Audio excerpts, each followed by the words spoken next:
After much delay, one of India's most wanted underworld gangster, Chhota Rajan, has finally arrived in Delhi. The underworld Don was brought back on a special plane from Bali along with a team of CBI. After a short halt at the special cell of the Delhi Police's office at Lodi Road in the national capital, the gangster was taken to the CBI headquarters at the CGO complex in Delhi. Chhota Rajan will be formally arrested by the CBI. The Don is being guarded by paramilitary and Delhi police commandos. Over 50 CISF commandos have been deployed at the CBI headquarters, which will form the inner security ring. The outer ring will be managed by the Delhi police. All roads leading to the CBI headquarters have been barricaded. He is likely to be examined by top kidney experts before being produced in court.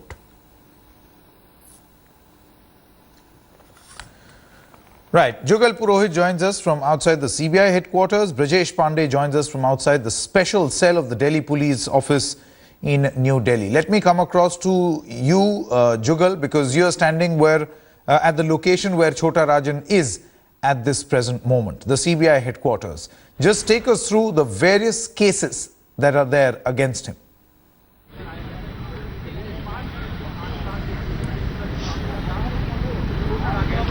Well, Sanket, we are talking about almost 3.5 decade long career, if I can call it that way, in the underworld syndicate. It started as a black marketeer, son of a retrenched mill worker in the eastern suburbs of Mumbai, Tilak Nagar to be very specific. That's where he started as a black marketeer of movie tickets, and then subsequently graduated to larger crimes. Initially a part of the Bada Rajan gang, then subsequently spotted for his talent by Dawood Ibrahim, split with him in the due course that he has survived for the last 2 decades plus as an independent gang lord. There are several cases also against him, of which of course the most prominent is the J-Day senior journalist J-Day murder case in 2011. Before that is the murder of the Nepali parliamentarian Mirza Beg, which took place in Kathmandu. There are several cases of assault and murders which have been carried out purportedly on his instructions in the Middle East, in Southeast Asia, as well as of course extortion and other rackets in Mumbai, Delhi, parts of Uttar Pradesh as well. So there is a plethora of cases. We understand that the tally at present is about 75, which includes 1 Tada case, 4 Pota cases, as well as 20 Maharashtra Control of Organized Crime Act, which is also an extremely stringent act, perhaps the most stringent in the absence of Pota and Tada, and maybe a little less than the UAPA Act. But these are extremely potent, strong pieces of legislation under which he has been booked. Of course, for now, his destination will remain the CBI headquarters. He is a patient in need of dialysis very frequently, so the medical side of it also has to be taken care of. I'm given to understand that in the All India Institute of Medical Sciences there are rooms which have been allotted for him and kept ready and secure. That's what's happening here in Delhi. We also saw yesterday the Maharashtra government making it very clear that all those 3.5 decade long his achievements or milestones in the underworld syndicate will form a part of a transfer of cases which will take place here to the CBI.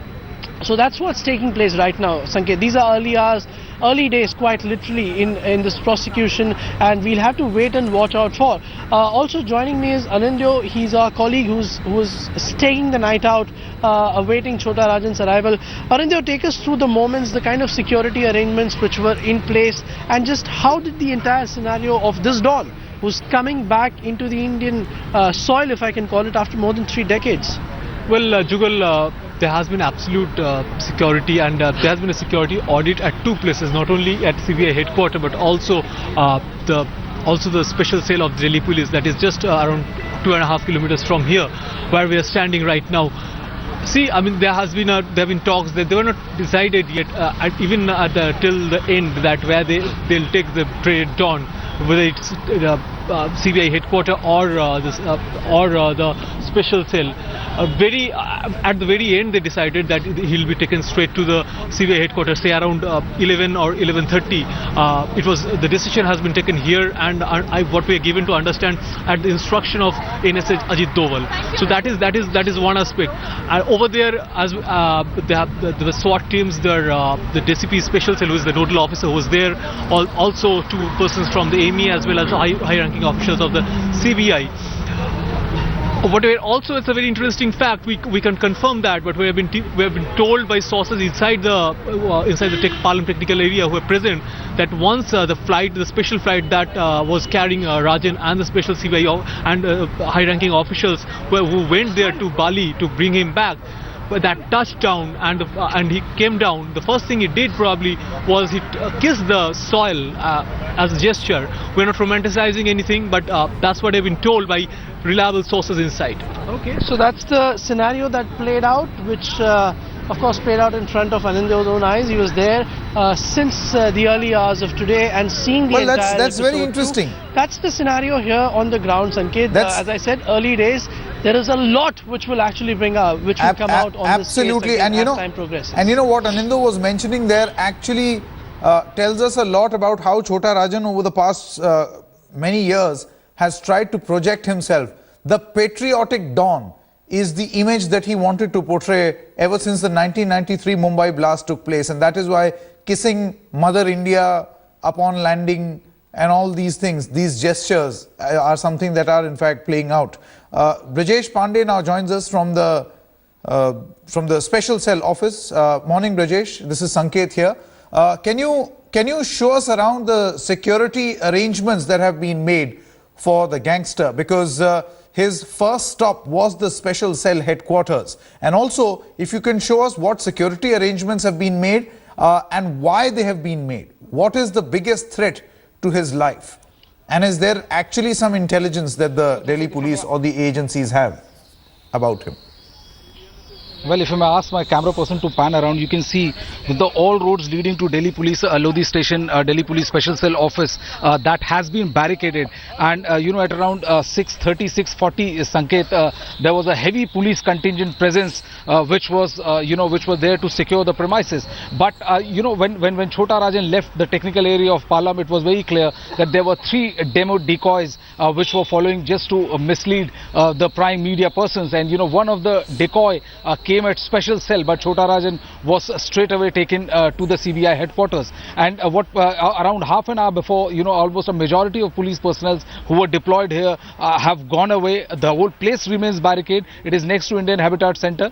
The whole place remains barricaded, but there's not much security presence as of now here, because the scene of action has shifted from Delhi Police Special Cell. In terms of the various rings, Brajesh, in terms of the various rings of security that the police has decided to deploy, can you explain for the benefit of our viewers who guards what territory, how many rings are going to be deployed, and in the likelihood of him being taken to Mumbai, how will the movement actually take place? Because if today is anything to go by, there was an entire motorcade, a fleet of cars with one ambassador with tinted glasses, dark glasses, supposedly having Chhota Rajan in it. I'm assuming that it was bulletproof. Well, Sanket, the security forces are not going to take any chances whatsoever. The chances of a hit being ordered by Chhota Shakil and his rival and Dawood Ibrahim remains very potent, and this is the reason why the inner cordon has been entrusted to a paramilitary forces, which is CISF in this case, and not to any state police, be it Delhi or Mumbai. Because if you remember, in Indonesia, he said that there are several Mumbai police officers who want to bump him off, and they are working in collusion with Dawood Ibrahim. So the police is not taking any chances whatsoever. The inner cordon is going to be manned by paramilitary forces. The outside cordon, which is the outer ring which provides security or make sure that the movement of Chhota Rajan is not obstructed in any which way leading to compromising his security, is going to be manned by commandos of Delhi police and special cell police officers. So it's going to be a very, very tight security cordon which will be thrown around him, just to make sure that nothing untoward happens while he's in Delhi or before interrogation takes place. The biggest challenge for the security agencies right now, Sanket, is more than solving old cases they have against Chhota Rajan, cases of murder and extortion. The biggest challenge which they have is to get an input from him which may lead to either help Indian intelligence agency to track Dawood Ibrahim. So they do not want to take any chance whatsoever, and this is one of the reasons which is being cited as to why this whole deportation thing has been facilitated. Very significant point that you have made, Brajesh. Brajesh and Jugal, please do stay on. Let's quickly listen in, because this is one point where I would want both of you to elaborate a little as to how this is actually going to play out. It's not particularly, or it's not just, old cases against him are just one part of the story. The other part is to crack the net as well as get some more information about the bigger devil or the bigger gangster here. We'll go greater into detail on that particular aspect, but first, for the benefit of our viewers, let's play out all the reactions. Remember, when Chhota Rajan was in Bali, and there was this brief period from where he was taken from the detention center to the other building, that's when he used to give a sound reaction a day. We have compiled those sound reactions, what Chhota Rajan had to say while he was in custody of the Bali police. This is what he said. क्या आपने surrender किया? नहीं जाऊंगा, मैं India जाऊंगा। India जाओगे? कहा था कि आपको जिम्बाब्वे जाना है। आपको डर है? दाऊद से बोल। ये बताइए हमको। दाऊद से डर है? दाऊद के बारे में? मैं उसके साथ लड़ते रहा हूँ और लड़ते रहूंगा जिंदगी भर। मुंबई में डर है राजन? मुंबई में डर है आपको? मुंबई में कुछ लोग पुलिस दाऊद के साथ मिलकर काम। दाऊद से मिले हुए पुलिस वाले? मुंबई पुलिस वाले? मुंबई पुलिस वाले? कुछ पुलिस वाले? धरती माँ पे जा रहा हूँ, धरती माँ के पास जा रहा हूँ, जहाँ मेरा जन्म हुआ वहाँ मैं जा रहा हूँ।